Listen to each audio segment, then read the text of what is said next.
and get to learn from you. So it's also a wonderful opportunity for me. So before we begin, before we get into my presentation, I just want to ask all of you, and because we don't have that much time, I'm going to limit this to 3 people. I just want to get some thoughts before we start. What do you think, what comes to mind when you think of rape and the law? Just anything that jumps to mind. And I'll ask 3 people, so if you raise your hands, you can just go around. Anyone, and just anything that comes to mind. Oh, you. Consent. Consent. Okay, great. Anyone else? 2 other people? A lack of justice. A lack of justice, yes. One final person? Anything. I mean, it's such a hot topic right now, right? On campuses all over the world with the Me Too movement. Is there anything else that someone could? I just think of tragedy. Tragedy. Yeah. Exactly, tragedy. Yes. Yeah. So what I'm going to share with you today is a film called The Girls of Meru, and it will be screening at the Atlantic Film Festival this Sunday. This Sunday will be the premiere, so the first time it's shown to the public. And it's a film about the pursuit of justice for young girl children in Kenya, because the film is about the rape of young girl children in Kenya and what activists and lawyers are doing to hold the perpetrators accountable, but also to hold the government accountable, because the government fails to hold the perpetrators accountable. So a lot of rapists are set free and they're free to continue committing these crimes against very young girls on their way to school, usually. So before we start discussing it, I'm going to show you the film trailer, and I'm going to show you a few clips from the film. We won't be watching the entire film. They should get up early in the morning and walk the out. There will be an opportunity at the end to win tickets to attend the premiere on Sunday. So I'll start with the trailer. We understand as a fundamental human right, the right to education, but it's kind of as if people in society are saying to them, how dare you? How dare you try to get an education? This is what we'll do to you on your way to school. And it reminds us of the Dapchi, or the Chibok girls in Nigeria in 2014, and the Dapchi, I think that one happened in 2016. They were at school, a lot of those girls, when they were abducted by Boko Haram, and we know what happened to them. So there's and Malala, she comes to mind as well. So there's this issue of what happens when girls try to seek an education. There's also the issue of class, of poverty, because as you saw in one of the clips, I think the narrator said that when the mother of one of the girls went to the police, he said, well, pay me. And she didn't have any money. She couldn't pay him. There's nothing that she could do. Of course, that's corruption on the part of the police, because they're not to be paid to investigate a rape case. It's their duty. They represent the state. They're supposed to uphold and protect the law and protect these girls. So they fail to do that, which means there's a justice system that is not working. That's not working for these girls, because they're poor girls, their families are without influence, and then what happens is they're taken to Mercy, the lady you saw, Mercy Chidibedu, she's the one in the middle. They're taken to her shelter, the one she's founded, the Tumaini shelter, which means hope in Swahili. And they have to go there because it's dangerous for them to remain at home in their communities. There are death threats. Their families receive death threats. They receive death threats sometimes, especially as they try to pursue justice. So they're safer at the Tumaini shelter. But it's problematic because it's kind of as if they're hiding out at the Tumaini shelter, which is a safe space for the girls, but that shouldn't be the case. Whereas the perpetrators are free to carry on, to repeat those atrocities, the girls are meant to hide out. And some of them are forced to leave schools, to leave school, those who get pregnant from the rape. So then, that too is problematic, because why is it that when a young girl is pregnant, she's forced to leave school? So I guess there are some issues around respectability or respectability politics there. And what's also deeply saddening for a lot of the girls is that some of them contract HIV from the rape. So that's another issue.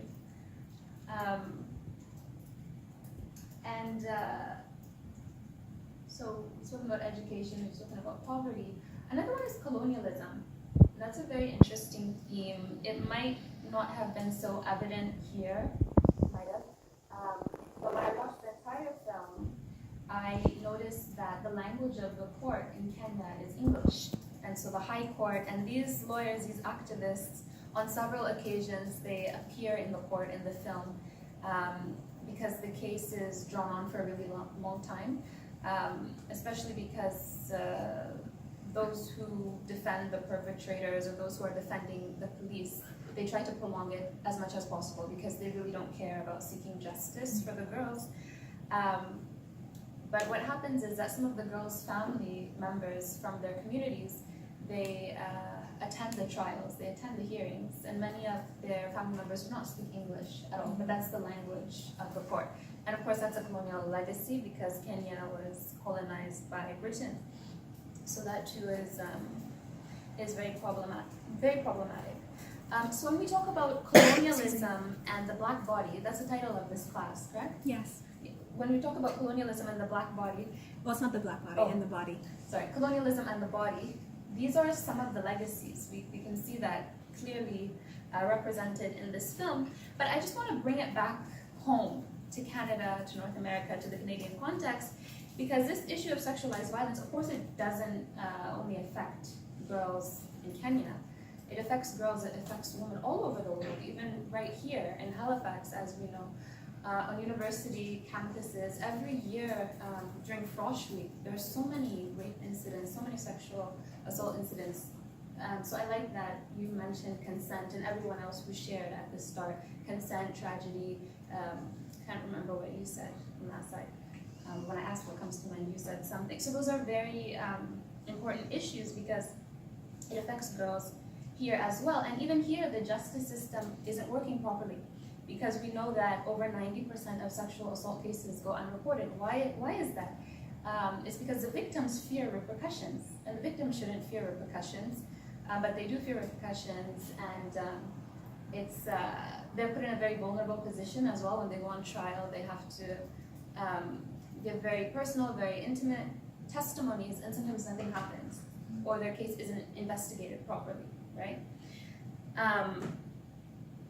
So there's the issue of justice everywhere. And one thing I want to point out as it relates to colonialism is how blacks access the justice system. And we can talk about blacks in Canada, and particularly black women, just because my presentation sort of has to do with sexualized violence against women. So we know that blacks in Canada access the justice system in a different way from whites, and even from other racialized groups, right? Blacks aren't given due process. We see that a lot in the States we see that a lot in the States, in Canada as well, as far as due process is concerned. Blacks aren't given our cases aren't given thorough investigation, often when we're the victims in certain cases, certain legal cases. One case that stands out that I think we've all heard of is the one of Botham Shem Jean in Dallas the other day, 26-year-old black man who was murdered in his apartment building by the white police officer. And that was very striking, very telling, because he was at home, the safest place a person thinks they could be, right? And he was murdered in his home. Why? Because he was black. And so he's a man, yes, but I'm using him as an example to show how colonialism and racism manifests itself when the black body, as in black people, black skin, present themselves, when we present ourselves, right? This is an example of a manifestation. So for a black woman here in Canada, for example, in the context of sexual assault, rape, it takes on an entirely different form, right?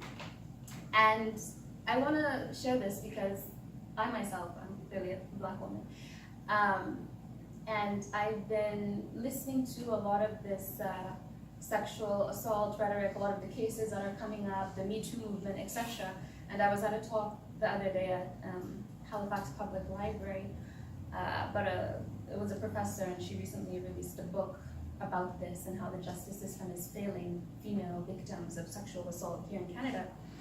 And I sat there, and she was presenting a lot of the cases, very graphic, very real, very personal details from a lot of the cases. And I sat there, and it was a very harrowing experience listening to everything that happened to some of these girls in their high schools, at parties, in the bathroom. They were raped, brutally raped. One girl, her pelvis was broken from so very graphic. I won't share everything. But then I sat there in the audience and I said, oh my gosh. And before I tell you what was on my mind, one thread or something that was common throughout all the cases was alcohol and drunkenness, and a lot of the girls were very drunk when these things occurred to them, and the guys were taking advantage of their very drunken state. And I sat there and I was thinking to myself, but as a black girl, that option, the option to get very drunk, to get wasted, doesn't exist. And it just dawned upon me then, and I thought of myself, I thought of all my other friends. I've been through university, right, so I know what the undergraduate experience is like, parties, etc., frosh week, all of that, I've done it. And I thought to myself, it would never occur to me, I don't drink, but it would never occur to me to get very drunk or to get wasted, to end up in a position where I don't even know who I am, where I am. I don't know how I got home one night. And I said, it's precisely because I'm a black girl, and there are certain stereotypes attributed to me about my sexuality. Stereotypes around promiscuity, around looseness, that people, even if they see me in this, in this space, in an academic space here presenting to you, a lot of people still have that in their minds, and they would attribute that to me automatically.